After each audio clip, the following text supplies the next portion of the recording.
Hello বন্ধুরা, সকলে কেমন আছো? আশা করি সবাই খুব ভালো আছো। এসো আজকে রেসিপিটা শুরু করা যাক। আজকে আমি তোমাদেরকে ছোট মাছের রেসিপি বানিয়ে দেখাবো।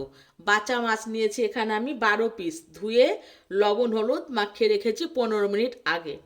আর এখানে নিয়েছি পরিমাণ মতো হলুদ, হাফ চামচেরও একটু কম রসুন বাটা, আদা বাটা, লঙ্কার গুঁড়ো নিয়েছি, ঝালটা তোমরা বুঝে দেবে। আর হাফ চামচ একটু আমি কাশ্মীরি লঙ্কার গুঁড়ো নিয়েছি।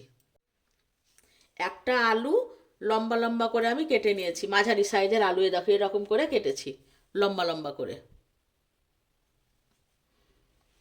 একটা টমেটো নিয়েছি, 4টে কাঁচা লঙ্কা চিড়ে রেখেছি, পরিমাণ মতো লবণ নিয়েছি, একটা পেঁয়াজ কুচি করেছি, আর কয়েকটা আমি পেঁয়াজ কলি নিয়েছি, আর পরিমাণ মতো সর্ষের তেল নিয়েছি। আমি মাছ ভাজার মতন সর্ষের তেল দিয়ে দিয়েছি। তেলটা দেখো ধোয়া ওঠা গরম হয়ে গেছে। এবার ওই তেলের মধ্যে আমি একটা একটা করে মাছগুলোকে দিয়ে দিচ্ছি। এক পিঠ হয়ে গেছে, এই দেখো লাল হয়ে গেছে, তার মানে হয়ে গেছে।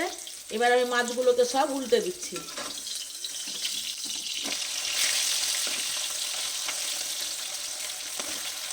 এই পিঠটা হয়ে গেলে নামিয়ে নেব। মাছগুলো দেখো 2 পিঠই আমার ভাজা হয়ে গেছে। এই দেখো এরকম করে 2 পিঠ ভেজে নিলাম। এবার সমস্ত মাছ আমি উঠিয়ে নিচ্ছি। আবার ওই তেলের মধ্যে এরকম করে দিয়ে মাছগুলোকে আমি সব ভেজে নেব। মাছগুলো আমি দুবারে ভেজে নিলাম, এগুলোও হয়ে গেছে। এবার আমি উঠিয়ে নিচ্ছি।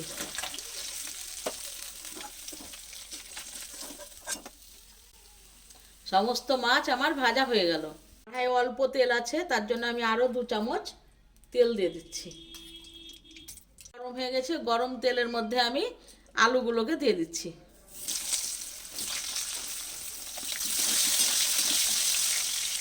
দেখো আলুগুলো আমার লাল লাল করে ভাজা হয়ে গেছে। এ দেখো, এবার আমি পেঁয়াজ কলিগুলোকে দিয়ে দিচ্ছি। পেঁয়াজ কলিটা দিয়ে 1 মিনিট নাড়াচাড়া করে এবার পেঁয়াজ কুচিটা দিয়ে দিচ্ছি। 2 থেকে 3 মিনিট মতন আমি ভেজে নিলাম।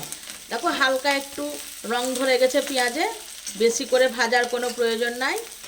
এবার আমি টমেটো কুচি দিয়ে দিচ্ছি। টমেটো দিয়ে 1 থেকে 1.5 মিনিট মতন আমি ভেজে নিলাম।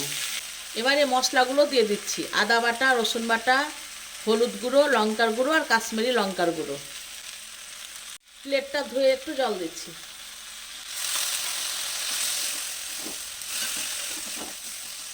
আন্দাজ করে একটু লবণ দিয়ে দিচ্ছি। দিয়ে মশলাটা এবার একটু ভালো করে কষে নিতে হবে। এরকম করে পেঁয়াজ কলি দিয়ে তোমরা মাছ রান্না করে দেখো, ভাত দিয়ে রুটি দিয়ে ভালো লাগে খেতে। মশলাটা দিয়ে গ্যাসের আঁচটাকে আমি মিডিয়াম করে দিয়েছিলাম, দিয়ে 5 থেকে 6 মিনিট মতন মশলা দিয়ে কষে নিলাম। এবার জল দিয়ে দিচ্ছি। জলটা অল্প করেই দেব, যেহেতু ঝোল করব না আর খুব শুকনোও করব না, একটু গা মাখা মাখা করব।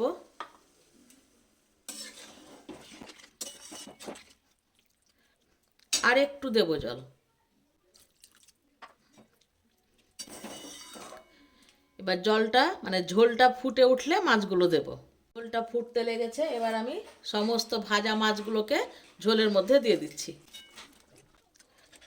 ঝোলে একটু মাছগুলোকে এভাবে ডুবিয়ে দেব। এবার আমি একটু ঢাকা দিয়ে দিচ্ছি।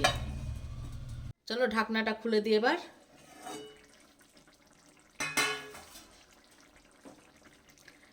এই দেখো আমি 2 থেকে 3 মিনিট মতন ঢাকা দিয়েছিলাম।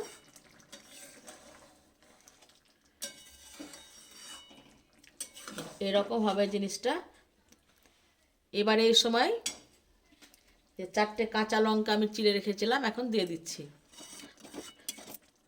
দেখো ঢাকনা খুলে আমি আরও 1 মিনিট মতন ফুটিয়ে নিলাম। রান্নাটা আমার কমপ্লিট হয়ে গেল। গ্যাসটাকে আমি বন্ধ করে দিচ্ছি, দিয়ে এবার আমি ঢাকা দিয়ে দিচ্ছি। ঢাকা দিয়ে 2 মিনিট পর ঢাকাটা খুলে নেব। 2 মিনিট পর ফিরে এলাম। চলো ঢাকনা খুলে দেখে নি কেমন হয়েছে। এই দেখো কি সুন্দর হয়েছে দেখো। তাহলে এরকম করে তোমরা রান্না করো ছোট মাছ পেঁয়াজ কলি দিয়ে। কেমন হয়েছে অবশ্যই আমাকে তোমরা কমেন্ট করে জানাবে বন্ধু। তোমরা যদি কমেন্ট না করো তাহলে তো আমি জানতে পারবো না, তোমাদের পরিবারেও যেতে পারবো না। তো ঠিক আছে, আজকের মতো বিদায়, আবার পরের ভিডিওতে দেখা হচ্ছে। এবার আমি অন্য পাত্রে তুলে নেব, দিয়ে পরিবেশন করব।